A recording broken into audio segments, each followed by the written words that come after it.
ভাইরে ভাই বাংলাদেশের নাম্বার 1 ইউটিউবার রাকিব হোসেন অথবা টয়লেট ব্লগার রাকিব হোসেনের মারামারি ও রেসলিং ভিডিও। বলেন কি? ইয়েস। এটা কি ছিল? আরে ভাই এইসব সাপ্রি ব্লগারের রেসলিং ফাইটিং দেখলে আপনারই মনে হবে যে এদের কাছে রক জন সিনা কিছুই না। ওরে আমাদের এই আপামনি কি ধমকটা এনে দিল। আপনারা কি আপামনি কি কেউ চিনছেন? না। আমাদের আপামনি মনে করেন যে বাংলাদেশে একমাত্র টয়লেট ব্লগার রাকিব হোসেনের একমাত্র শালী। এত সুন্দর মাইয়া আমি জীবনেও দেখি না। আরে ভাই এদের দেখি পুরাই ফ্যামিলির এই টিকটকার। আসলে এত প্রতিভা এরা কই থেকে পায়? এরা কি প্রতিভা কি টয়লেট থেকে পায় নাকি? টিকটকার বউ টিকটকার, শালীও টিকটকার। ভাই আমাদের নাম্বার 1 টয়লেট ব্লগার।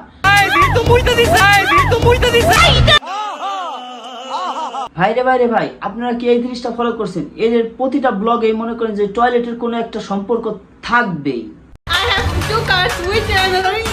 ভাই আমাদের ঋতু অপমানি মনে করেন যে হাগাটা মনে হয় ক্লিয়ার হয় না, এর জন্য মুখ থেকে কথাটা মনে করেন ভালো মতো বের হইতেছে না।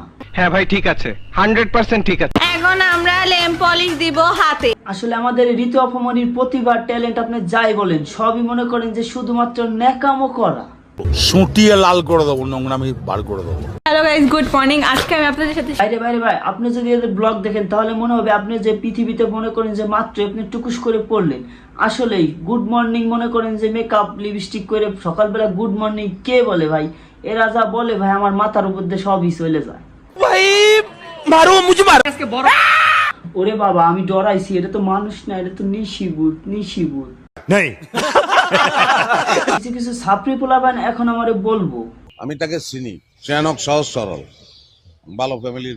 ভাই এটার জন্যই তো মনে করেন যে রাস্তাঘাটে রেসলিং ডাব্লিউ ফাইটিং ফাটাফাটি মারামারি করে। আমি কি দোষ করলাম ভাই? আমি তো বুঝি না, মাথায় ঢুকে না। আরে ভাই সব ইউটিউবাররা যখন মনে করেন যে একসাথে হয়ে ছবি তুলে, কিন্তু অথচ এই 3 টয়লেট ব্লগার মনে করেন সবার সাথে মিশতে পারে না, সবাই এদের সাথে মিশে না। আহারে চোখের পানিতে বুকটা বাইসা যায়। আসলে ভাই এরা শুধু সাবস্ক্রাইবের দিক থেকে বড় হয়েছে, বুদ্ধিশুদ্ধির দিক থেকে এরা কিছুই এখনো বড় হইতে পারে নাই। আসলে যদি ভালো করে কোনো ছেলে মেয়ে কি কোনো দিন রাস্তাঘাটে এইসব এরকম ভাবে মারামারি করে, এরকম ভাবে ডাব্লিউ রেসলিং ফাটাফাটি মারামারি করে? এটা কি করলো ভাইয়া? এটা কি করলো? না ভাই না, কিছুই করে নাই, তেমন কিছুই করে নাই। আপনাদেরকে বাটে পেয়ে হালকার উপর ঝাপসা দিয়ে মেরে দিল। খেলা হবে। এই যে এটা কি? আরে ভাই বাংলাদেশের number 1 toilet blogger Rakib Hossain বউ শালী শাশুড়িকে দিয়ে ওপেনলি বিনা টিকিটে বিনা খরচে মানুষকে মনে করেন যে রেসলিং খেলা দেখাইতেছে। একটা অভিযোগ করছে। এটা কি? আরে ভাই বাংলাদেশের নাম্বার 1 টয়লেট ব্লগার রাকিব হোসেনের শাশুড়ির মারামারি দেখে জন সিনা এবং মনে করেন যে রকরা ভয়তে উল্টো দিক দৌড় দিয়েছে।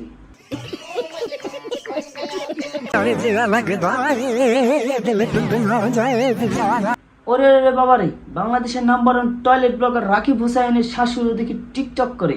আসলেই টিকটক করে। এই মন্টু তোরে আমি বলছিলাম এদের পুরাটাই ফ্যামিলির বুদ্ধি শুদ্ধি কিছুই নাই, এরা শুধু প্রতিভা পায় শুধু টয়লেট থেকে।